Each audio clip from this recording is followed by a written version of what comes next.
Welcome to the On Your Mind podcast, where we believe mental illness can be temporary and transformative. Stay tuned for innovative, effective tools from experts in the field of mental health. Hosted by Timothy J. Hayes, psychologist. This podcast aims to change the narrative around mental illness. Move from a place of fear to a place of hope and solutions. Here on Your Mind.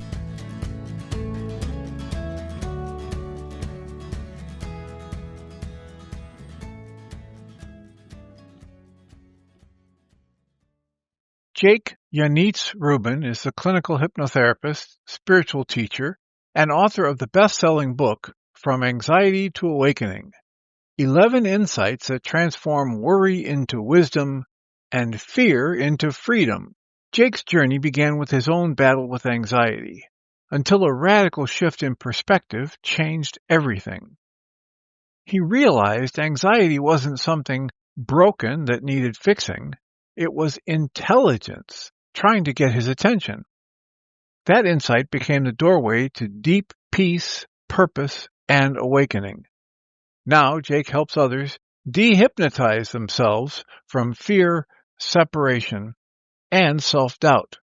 Through his transformational work and powerful new book, he offers a grounded yet transcendent path to healing, one that reframes anxiety not as a problem, but as a profound invitation. I'm honored to be able to welcome Jake to the show today to explore this paradigm-shifting approach and the deeper intelligence guiding all of us home. Well, Jake, welcome. It's great to see you again. Thanks for agreeing to join us. Thank you for having me. Excited for the conversation. I'm always curious about how people get into the work they do and what drives their passion for it, and more specifically with someone like you who's authored the book, From Anxiety to Awakening, the question comes to me to ask, what do you want people to have as the primary takeaway from a book like this? And how much of your own personal journey do you want to share with us? Sure. I'm happy to share as much as you'd like to know, but ultimately the takeaway that I'd like people to get from this is that anxiety is not a mental disorder. And I know that goes against a lot of, common beliefs, goes against maybe what the medical and psychiatric and psychological industries say. But the reality is that anxiety is energy. And what I've recognized over the years of doing hypnotherapy is client after client after client is like, I have anxiety. I'm an anxious person, and there began to be a recognition that this is a shared part of humanity. It's not a mental disorder. Yes, there are people who suffer absolutely debilitating anxiety, and still it's just energy. It's energy that we experience. And the most important thing to recognize is you're not broken. There's not something wrong with you. This is an energy of transformation that leads us as humans to look within, because the anxiety comes from trying to control everything outside of us that we cannot control, trying to predict. And finally, the mind says, enough. I can't do this anymore. And that anxiety causes us to, in a sense, collapse within ourselves and look for some deeper answers. So the reality is that it's not a mental disorder. It's not who you are. It's not a defining feature of who you are. It is simply energy, and that energy has a purpose. And so how did you come to discover this if the prevailing wisdom in the sciences that relate to psychology and psychiatry say otherwise? It's a great question. I think I began to see the parallels in nature. And I began to look at how life, in a sense, blossoms. You can look at, there's several examples in that occur in nature. One is the caterpillar, going into a cocoon, going into darkness and literally dissolving to become something completely different. Another perfect example is a diamond that begins as a lump of coal. And only through the intense pressure that the coal faces is it able to purify and become a diamond. You see it with forest fires that seem at the surface very destructive, but the fire creates the situation, it creates the necessary ingredients for life, for new life to flourish. I mean, I can go on and on and on. A seed that's planted in the soil, it seems like it's buried. It's under the pressure. I use the example in my book. Then, a bull walks over and drops its waste on the poor little seed. And now the seed's like, if it wasn't bad enough for me, I'm stuck in this hole. I'm surrounded by dirt. Well, that bullshit helps the seed grow. We are no different. The pressures that we experience from anxiety, the pressures that we experience in life are all meant to grow us and to transform us. And to me, it became so clear because it's a universal human experience to have these anxious feelings, to try to predict and control. So to me, it just seems obvious. Well, and of course, there's a theme in the body of work that gave rise to Journey's Dream, which gave rise to this podcast we're on, that understands that we're creating our own experience of emotions, and that experience and the energy that you're saying it's just energy or information carries really good information for us about how to make decisions in our lives. Right.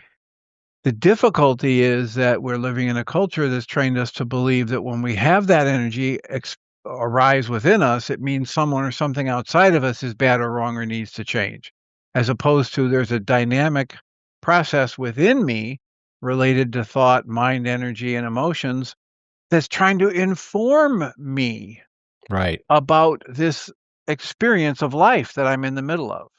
That's right. It's really, we as humans feel like, for the most part, and I felt like this way most of my life. Before my own awakening, I was like, life is out to get me. All these random things keep happening. And I didn't see the intelligence behind it. And, they say hindsight is 20/20. And so a lot of what I'm going to share on the podcast today might sound like woo and it's out there. And I just want to start off by saying I was a very skeptical, and I still am. But once you see the truth and you see it coming from all of these different directions, it's hard to argue with truth. There's a knowing of who we are that goes beyond the mind. And so to get back to your question, I think I kind of veered away from it. What was the original question? Well, it wasn't a question, it was an observation that the idea is these energies that we call emotions carry really important information That's right. about what's going on in here. That's but right. We live in a culture that's tried to convince us that it's bringing us information about what's going on out there. That's right. That person screwed up. This life is wrong in this way. That state's laws are ridiculous. I'm only upset because he, she, they, and we've been conditioned for however long we've had language to believe that externalization dynamic can make sense of our emotions. That's right. And that never been anything I've experienced as true. The best use of my emotions is as an alarm system to wake me up to the fact that there's something going on my use of my mind energy that's producing this perspective on life. Right. The anxiety is an alarm signal, like you said. It's a wake-up call to the soul to look at what are the beliefs that you're holding that are not really in alignment with your truth. What's the story you're telling yourself? Because it's never just the story. There's always our own, belief system that is supporting whatever's going on. So you're right. Whatever's happening in the world, whatever's happening outside, it triggers us, but it's not the event itself. What's happening in the outside world, in a sense, is neutral. It's our interpretation of it. We see things as good or bad, and then we hold a position about it because we're not looking at the bigger picture. So absolutely, it's a sign. It's an energy that it causes us to begin to look within instead of trying to fix the outside world, because the anxiety comes when we try to control everything and we try to predict. Yeah, it's almost spooky how so many of the words that you're saying are words I say, used to say, have modified slightly.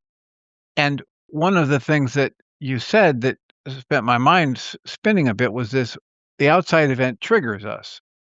And I used to talk like that too. And then I started to realize that what my mind was doing with that phrase was just kidding me into thinking that I was taking responsibility. But I'm still saying my emotion is caused by, triggered by this event or these people on the outside. And so with, lots of questioning and reading different things, it comes to me more now to talk about how nothing triggers me. The event doesn't trigger me. What we're calling this mechanism of triggering is when I choose an interpretation for this neutral outside event, and if this interpretation is energetically connected to upset or trauma that I'm carrying with me in this moment, I'm going to feel this upset or trauma. That's right. In the same situation, the very same action, the very same words said by a different person on a different day, I choose a different interpretation, no upset. That's right. That's right. It's what we're carrying. It's like the thorn that we have. And instead of removing the thorn and saying, this is what's really like hurting me, we want to go out and burn every thorn bush. Exactly. Exactly. We want to try to protect ourselves. No, but nothing touches that. That's the truth. It's a perspective shift. I believe that what I've created in this book is, it's not a book of information. It's a book of transformation. These insights are progressively kind of peeling away the illusions of what we're not and what is untrue, so that what is true can shine. By the end of the book, I believe you can share with me your own experience.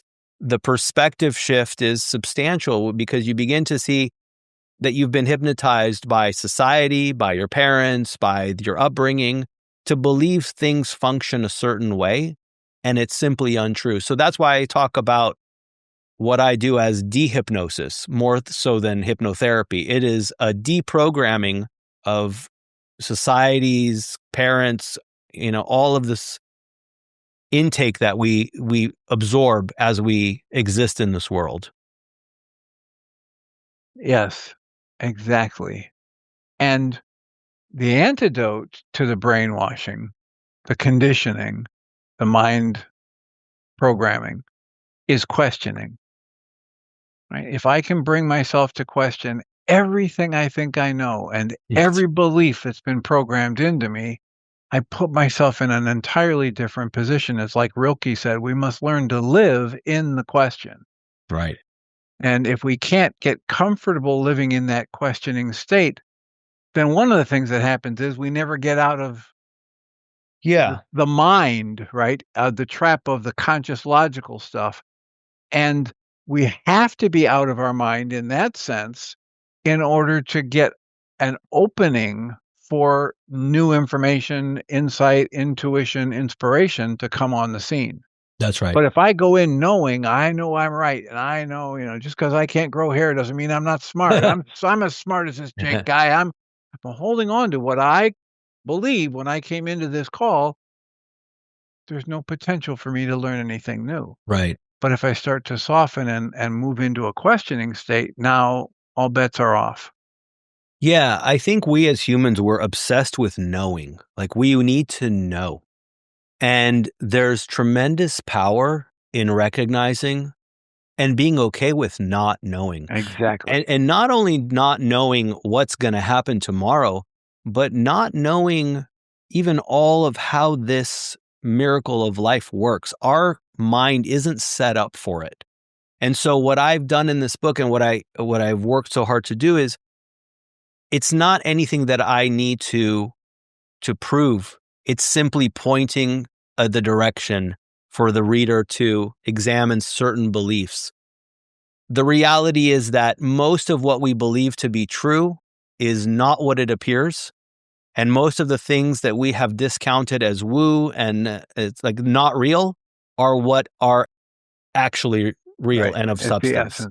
Yeah. It's and I think this book was almost just a book of paradoxes. And if you look at really my insights, freedom begins where control ends. You are everything and nothing. When you stop fighting life and yourself, let me interrupt you because I'm holding the same list and I could go at it too. But I wanted to back up and make sure we have this foundation. And you started, one of the things you want people to take away from the book is that anxiety is not a mental disease, right? And not a mental disorder. And I'm not sure if I mentioned it to you, but Dr. Roger McFillin is a younger psychologist who's out there now with his own podcast and banging the gong about this very thing.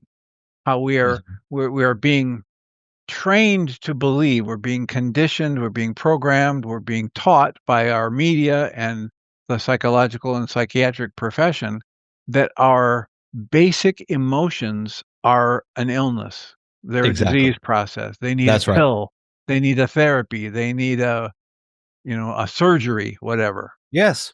And it's clear why. I mean, it's unfortunate, but this is a system that is profiting on keeping you in treatment.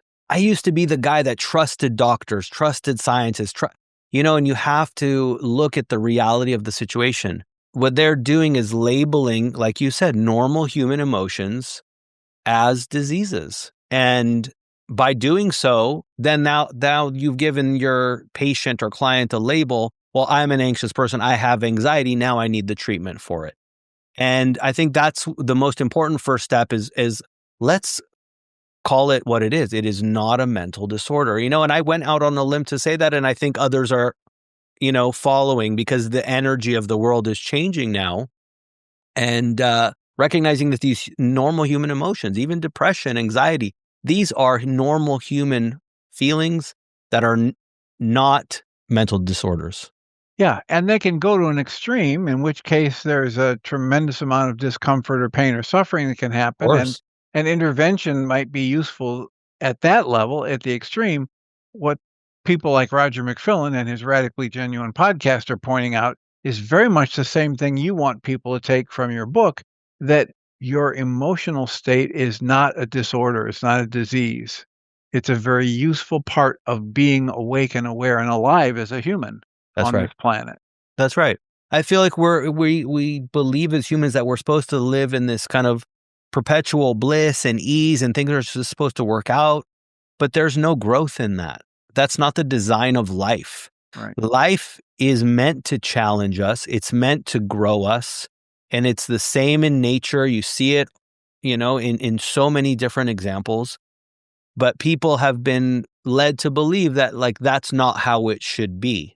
And so we slap a medical label on it and we go, well, this pill will help you feel better. But the pill is not getting to the root of what's going on. Right. And the thing that will benefit people most when they're uncomfortable as a result of what their internal state is, mentally, emotionally, physically, etc., the things that will benefit those people most are not the things that will make drug companies billions of dollars. That's right. It's ultimately, that's what it comes down to. And it's unfortunate because I feel like most medical professionals, most therapists, psychologists, doctors, they go into it because they do want to help. But what happens is they get into a system that's unfortunately funded by drug companies, and it's a profit machine, and there's no profit in curing you. Nobody's talking about a real cure. Nobody's talking about or profit in helping you see that you don't need to be cured. exactly, even more so. Exactly. Yeah, there's zero profit in that. Exactly. So it's heartbreaking for me every time I get on a phone call with a new client. And then, I've had anxiety my whole life. I'm an anxious person. And I want to, at that point, I just want to be like, you're not. This is not who you are. But, it's a process of really shifting perspective, and openness, like you said, is so, so important. Openness to a new perspective. And then the next piece I want to put in here is that you talked about the woo-woo and wanting to avoid getting labeled as woo-woo. And that's why I hear that. I think about one of my favorite quotes from one of my favorite teachers, Guy Finley, and he says, there's nothing more practical than true spirituality. That's right. Because what he's defining as spirituality in that instance is just an accurate description of the way things really work. Yeah. But people don't associate it with that necessarily. And unfortunately, religion has done a huge disservice to spirituality. I used to consider myself agnostic, or even agnostic on a good day, atheist most of the time. I thought we lived, we died, and that was it. And when you start to study spiritual traditions, when you start to study true spirituality, everything is pointing to the same truth, and now quantum physics supports it. And so it's all out there. I mean, the 2022 Nobel Prize in Physics went to, physicists that confirmed that the universe is not locally real, which is mind-blowing. It means that things don't have permanence, or they're not in space and time unless we're looking at them, which tells you right there something fishy is going on. Right, exactly. And if we can bring ourselves into that questioning space, believe it or not, what you just said helped me remember that this morning I was having a conversation with my dentist. Okay. And the conversation with the dentist was about radiation and x-rays. Got any idea where I'm going? You're a genius if you do. No, But go ahead. where I'm going with this is they used to teach us that the lead vests were protecting the people from, various body parts, sensitive body parts, when Right. you got an x-ray of your hand or your mouth or whatever.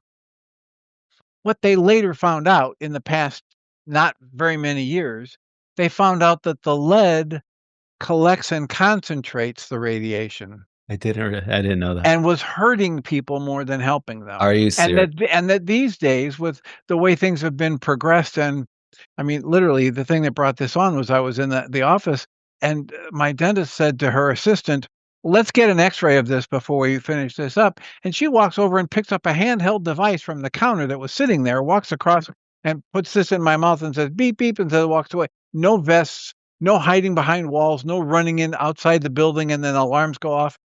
I said, "Wait a minute, are you telling me that's an x-ray these days?" And that's how we talked about so many of the things we're taught, and this is the truth, and this is just the way it is. It's just a snapshot in time. It's what we understand at this moment. That's And right. the fact of the matter is, one of my favorite sayings is, there's a lot more going on here than we can know about in I any agree. given moment. And that's I mentioned that in the book. It's like, just take a moment and step back and recognize that there's more to this thing called life than you or we may understand at this time. We're so stuck in certainty around, well, this is the way things are, and until you step back, it's hard to progress forward. So open-mindedness is key. All right, so let me offer to bring you back to the list of Sure. insights that you've published and you've written an entire book about. The series of 11 insights, some of them kind of surprised me. They're delightful and a surprise. And several of them, I'd say probably 8 of them, are just like, "Oh, that's what we teach. Oh, yeah, that's from this book. Oh, yeah, I know that one. Oh, yeah, I learned that last year, right?" That's right. So you have them numbered from 1 to 11. I was curious as I was reading them, did the sequence of numbers speak to you to come out in that order? Is there no particular order? Is there a key insight or two that you think all of the others hinge on? So all of these came to me as kind of, the insights came at one time as a download, and then the reflections came separately and just kind of from examples in my life and realizations I had. The insights are sequential in the sense that they're layers, right? You can't understand insight 10 and 11 without first, going through the previous ones. So they are progressively deepening insights. And once you understand one, then you can go to the next level and deeper until you really begin to see the nature of reality the way it is. When you went through the book and recognized certain ones and other ones, what was your impression as you kind of peeled it back? Did it feel to you like you were discovering it more and more as you went deeper?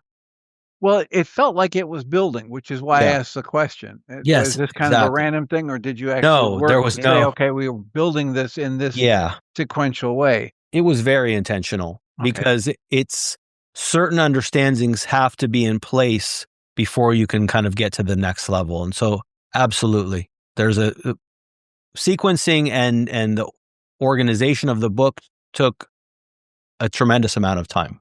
And what prompted you to write it? It's a great question because I didn't originally really want to write a book. This is the irony of the whole thing. I was working as a hypnotherapist, enjoying my, practice, and this nudging kind of voice kept telling me that I needed to share what I was doing with the world. And I knew from a very young age that there was a book in there somewhere. I never knew what it was going to be about. But when the time came, the voice just got a little bit more and more insistent. And this book, I had to share it. It had to come through me. Even though there was hesitation, I just started the process because it needed to come out. And I know it sounds like I didn't intend to write the book, but that's the truth. It came through me, and it needed to be shared. And it made sense of everything that I've learned over, 30 years of studying the mind and trying to understand this reality, this world that we live in. And finally, everything just coming together and just being so crystal clear for me, in a sense of a deep knowing. And so was there a time in your life when you yourself carried the label of a disorder of anxiety or? Absolutely. I was seeing a therapist. I had a label. I never went and got diagnosed. It was not with anxiety. I had depression, ADHD. I was on medications for them. I always felt a anxiety constant in my life, like the other shoe was going to drop. Like I never felt safe. I never felt relaxed. My mind was never in the present.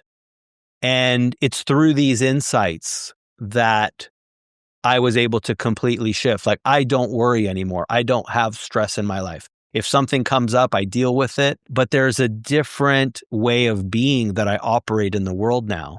And so absolutely, I suffered for decades. And now I'm not on any medications. I'm clear. I'm, in a place where I truly enjoy my life, and I'm living in alignment. And so what period of time, segment of time would you say transpired between being in the place on the meds with the label and being able to say what you just said, that you live your life differently now?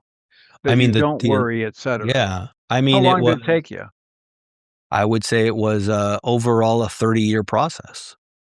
It was a 30-year process of continually shedding layers, questioning things, researching, reading, meditating, finding ways to get beyond the noise of the mind to get to these truths. And the reason you're saying that it's so similar to everything other books and other things you've found is because there is one truth. The truth doesn't need to be, learned. It just needs to be discovered. And once you align with that truth, your life becomes easier. I think what I've done really well and I'm proud of in this book is explained it in a way that I feel like is very approachable for most people to understand how they can apply these understandings to their life. Whereas most books, so you've got this whole group of books all around anxiety, talking about breathing exercises and meditation techniques, and you're anxious, but here's how you get out of it. And then you've got all these spiritual books that say, well, this is all, ethereal stuff. Nobody's like connected the dots. And I was surprised by that. So it just became so clear to me that I was the one commissioned with the job of connecting the dots between anxiety and awakening. Okay, so I've been doing this kind of work for a lot of years, and there's a part of my brain that knows, Tim, some people were listening to Jake just now, and they heard him say, if you buy my book and read it 30 years from now, you'll be happy.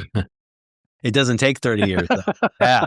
It took me 30 years to get, that's the whole point, right? Well, and you didn't have the book, right? I didn't have the book. It's the book I wish I had, really. And yet we both know, we've worked with clients who know that the predisposition is to go to that ultra negative and I can't achieve it and woe is me kind of talk. Yeah.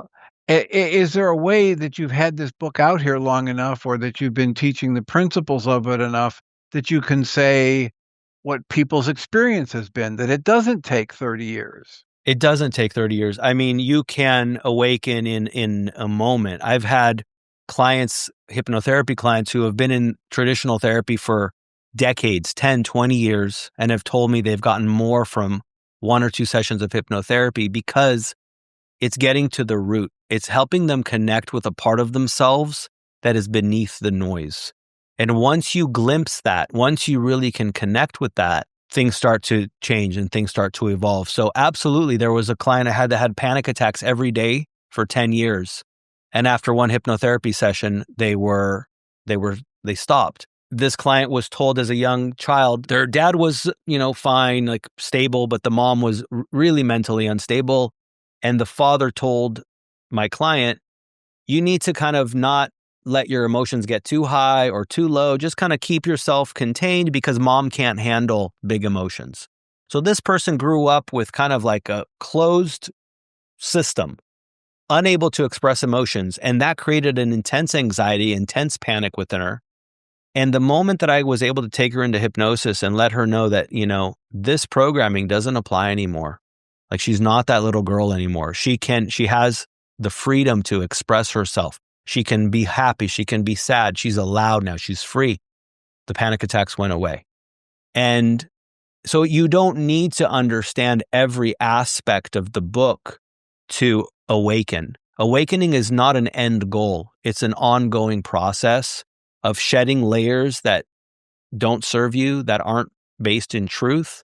And you don't need 30 years. If you really read the book and just allow yourself to just sit with it, there are no exercises, there are no things you need to do. Just read it and let yourself sit with it.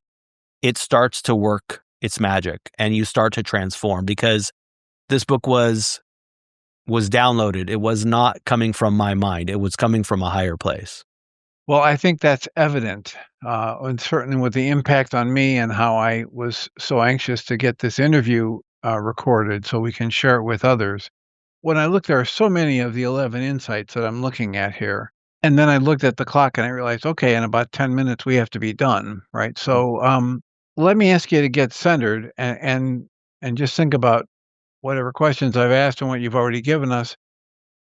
Where do you want to take our last 10 minutes? What's the juicy, meaty stuff you want to share with the audience? Yeah, I think there are two aspects of this that are key to getting to a place of inner peace. And the first one is recognizing that you are not the mind. You are not the mental activity. That mental activity happens, thoughts happen, but you're not and you get to observe them. Yeah, you get to observe them. You get to watch them. So by creating that distance and recognizing, I use the analogy in the book of the wild horse, that the mind is like a wild horse, but you're not the horse. You are the owner, the trainer, and the rider. So starting to change your perspective, step off the horse and observe what the mind is doing, see what's happening in the mind, and recognize that most all of that noise is coming from old programming, old belief systems, oftentimes from parents or from childhood. The child that raises his hand in class one time and says something and all the kids laugh at him. Now all of a sudden he has a belief system that says, if I speak up, I get ridiculed. And that child may grow up to be an adult with great ideas, but afraid to share those ideas because of a belief.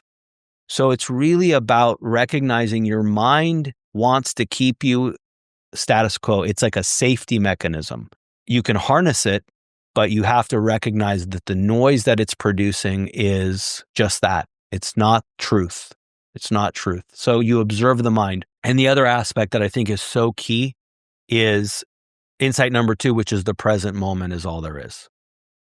We spend so much time worrying and thinking about the future or analyzing the past, when the present moment is all we have. It's the only thing that actually exists.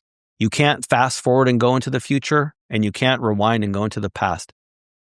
The present moment is where all of your power lies. And so I used to live my life never present. The present for me used to be a stepping stone. It's like a step towards a future moment that was more important. And the moment I realized, wait a minute, I'm missing my life because I'm so stuck in the future. So I would tell people, the only moment you need to take care of and the only moment you can take care of is the one you're in right now. So if there's not something that needs your attention right now, then don't start to project into the future.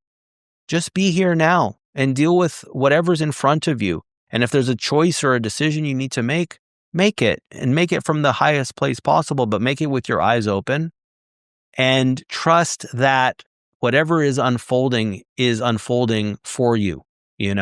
That's a more, a deeper concept, but Well, and that's insight number 7, right? Life is That's right. happening for you, not to you. That's right. And I'm happy to talk about that. I think people think life is random. People think that we see the chaos in the world and we think, well, how can this have any rhyme or reason? Children dying of cancer and all this. The intelligence that created life doesn't work on a small, short timeline. It works on an infinite timeline. And the things that seem to us now to be challenges and obstacles that are chaotic are actually the building blocks for a more positive future. It doesn't seem like it when we're in it, but there is an intelligence to the system. There is no actual chaos. If you study chaos theory, there is no chaos. Everything has an underlying order. And people think, well, yeah, everything has an underlying order except my life. Well, no, it applies to your life as well. Yeah, and the ability to take a breath and step back and question all the beliefs and conclusions I've come to about my life opens the space where I might learn that there's more going on here than I had thought. That's right. And the other aspect of it is that we didn't quite touch on, you kind of bumping into the edges of it here, is that you're not just the physical body. That's right. And so if you're not your thoughts and you're not just your physical body, what are you? Well, that fundamental question is the core of some of the deepest spiritual teachings that have ever come up on this planet. Let's just spend a few years of your life figuring out who you are, actually. That's right. That's right. And that's a pursuit that's worth every bit of energy you can pour into it. Yeah. Well, the great philosophers, said, know thyself, right? And it's not just to know yourself on a surface level. It's to truly know who you are at the deepest level. And at the deepest level, you're an energy, right? You're an energy of awareness, an energy of consciousness. Or consciousness and awareness as even separate from energy. And try to wrap your mind around that, right? Sure. The idea that I'm not really just energy and my awareness isn't energy, it's something other than. And energy is this other thing that my awareness can observe. Can step back you've and have obviously awareness done of. the work and you understand it at a deep level, but for most people to get to that requires a level of understanding. And I think that's what I've worked hard to do in the book is lead the person to begin to see that, and to begin to understand who you are beneath the physical, beneath the passing waves is this field. It's a field of awareness. It's a field of consciousness. Yeah. And as Rumi said, it's out there beyond right and wrong, good and bad, and I'll meet you there. That's right. Remember the old farmer story in the book. Yep. We just don't know, when something is, we like to label things good or bad, but life is a long story. The world, the reality is a long story, and it's not so cut and dried. Well, and if you get outside of the Western logical mindset driven culture, you understand that you're better off knowing how little you know. That's right. Rather than knowing, right? I'm the ancient Eastern traditions that have, I'll paraphrase, he who says he knows doesn't know.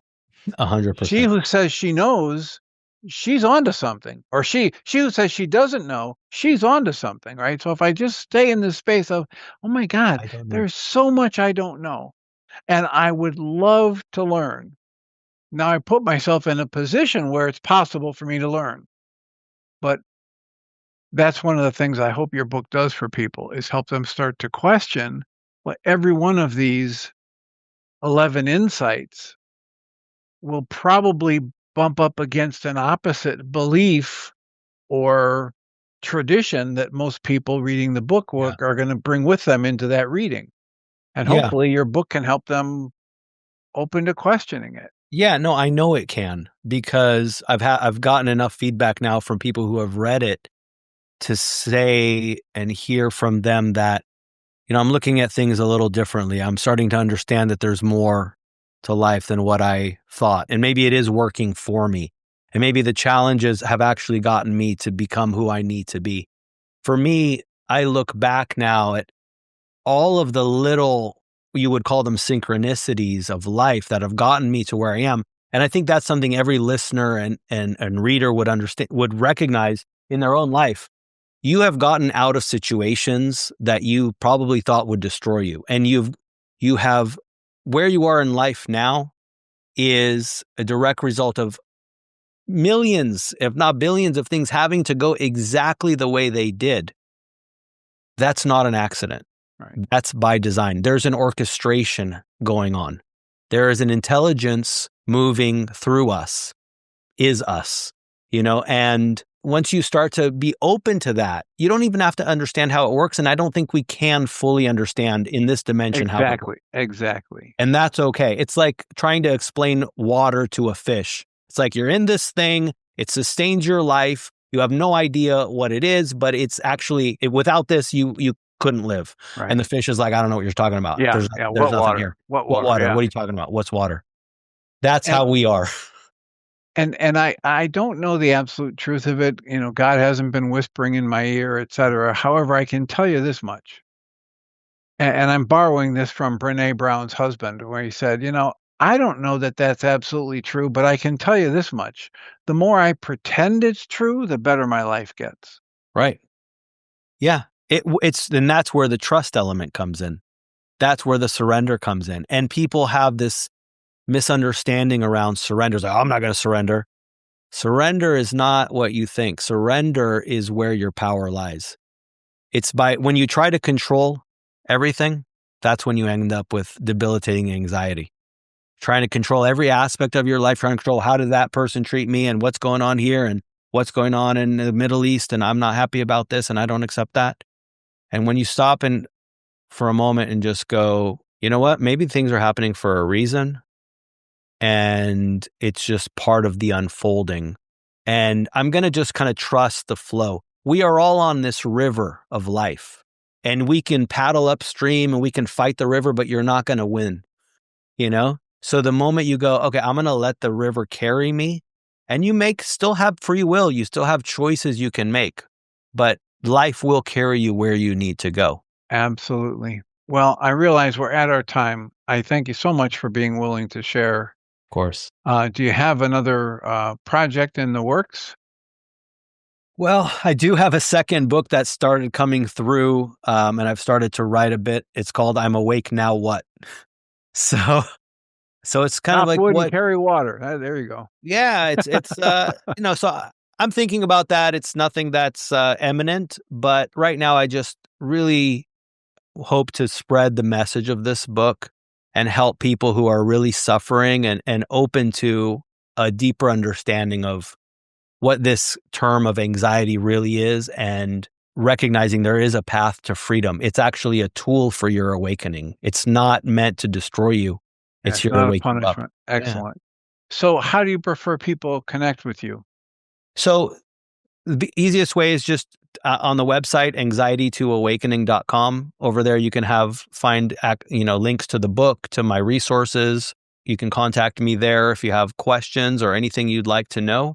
And the book, of course, is available on Amazon, on Spotify. I did an audio version. So whatever works for you as a listener or reader, take a look and see if it resonates. And I think this book can really make a difference in a lot of people's lives. Wonderful. Well, I appreciate your sharing it with us, and I look forward to the second book if it comes to fruition. Awesome. Thank you, Tim. I appreciate it. Blessings. Thanks. I appreciate it. Jake Yanitz Rubin is a clinical hypnotherapist, spiritual teacher, and author of the best-selling book, From Anxiety to Awakening, 11 Insights that Transform Worry into Wisdom and Fear into Freedom. Jake's journey began with his own battle with anxiety, until a radical shift in perspective changed everything. He realized anxiety wasn't something broken that needed fixing. It was intelligence trying to get his attention. That insight became the doorway to deep peace, purpose, and awakening. Now, Jake helps others de-hypnotize themselves from fear, separation, and self-doubt. Through his transformational work and powerful new book, he offers a grounded yet transcendent path to healing, one that reframes anxiety not as a problem, but as a profound invitation. I'm honored to be able to welcome Jake to the show today to explore this paradigm-shifting approach and the deeper intelligence guiding all of us home.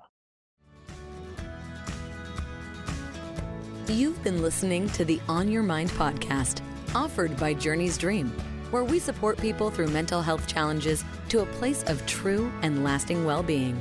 If you love our show, we invite you to visit onyourmindpodcast.org to join the conversation, access the show notes, and discover our helpful resources. Thank you for listening.